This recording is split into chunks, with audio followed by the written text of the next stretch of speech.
ఇకపోతే మన గవర్నమెంట్లో మేజర్గా నేను SC ST BC minority advisor కాబట్టి 60 సంవత్సరాల నుంచి ఆలోచన చేస్తున్న మా ఎస్సీ సోదరులు వర్గీకరణ కావాలని రాష్ట్ర ప్రభుత్వం మన హానరబుల్ ముఖ్యమంత్రి రేవంత్ రెడ్డి గారి ఆధ్వర్యంలో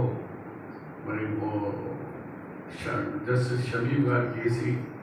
చాలా పక్కడబందిగా వర్గీకరణ చేసి ఆ వర్గీకరణ వల్ల ఇవాళ 60 సంవత్సరాల నుంచి పోరాడుతున్న దళిత సంఘాలు సోదరులు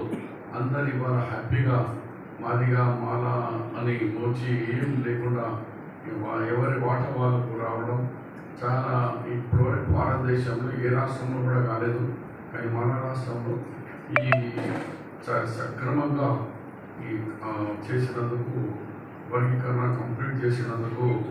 దీంట్లో పాల్గొన్న అధికారులకు కానీ మరి ముఖ్యంగా ముఖ్యమంత్రి గారికి క్యాబినెట్కు అసెంబ్లీ ఎమ్మెల్యేస్ అండ్ ఎమ్మెల్సీస్ అందరినీ కూడా పీస్ఫుల్గా సెటిల్మెంట్ చేసినందుకు మీ ద్వారా వాళ్ళకి అందరికీ ధన్యవాదాలు తెలియజేస్తున్నాను. అలాగే బీసీ సంఘాలు కూడా రాహుల్ గాంధీ చెప్పిన తర్వాత అందరికీ ఒక ఆశ వచ్చింది. జిస్కి ఆబాదీ ఉస్కి హిస్సేదారి, ఎవరిది జనం ఎంత ఉందో దాన్ని బట్టి వాళ్ళకి అధికారం ఇవ్వాలని దాని మీద మా బీసీ సోదరులకు మరి సెన్సస్లో వాళ్ళది వాటర్ ఎక్కడ లేదు. ఎస్సీ ఎస్టీ ముస్లిం వరకే ఉంది కానీ నేషనల్ సెన్సస్లో, కానీ స్టేట్ వాళ్ళు కానీ ఇది భారతదేశంలో ఫస్ట్ టైం తెలంగాణ ప్రభుత్వం గవర్నమెంట్ ఉద్యోగాలు ప్రైవేట్ ఏజెన్సీతో కాకుండా గవర్నమెంట్ ఉద్యోగాలతో మరి 1,04,000 మందిని అధికారులను పెట్టి వాళ్ళు పకడ్బందీగా ఒక 10 హౌసెస్ అలాట్ చేసి మరి దాన్ని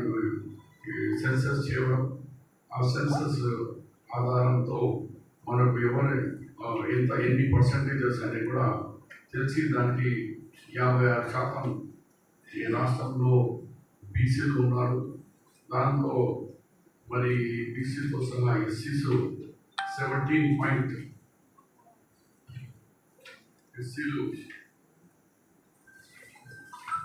17.43, బీసీలు 46.25, ఎస్టీ 10.45, ముస్లిమ్స్ 12.56, అలా బీసీలు వెనుకబడిన ముస్లిమ్స్ 10.8, అది ఓసీలో ముస్లిమ్స్లో 2.48. దాన్ని బట్టి టోటల్ బీసీస్ 56% అయిపోతున్నారు. ఇది కూడా ఇంత క్లారిటీగా భారతదేశం అంతా ఎంపీస్ ఉన్న లోక్సభలో కూడా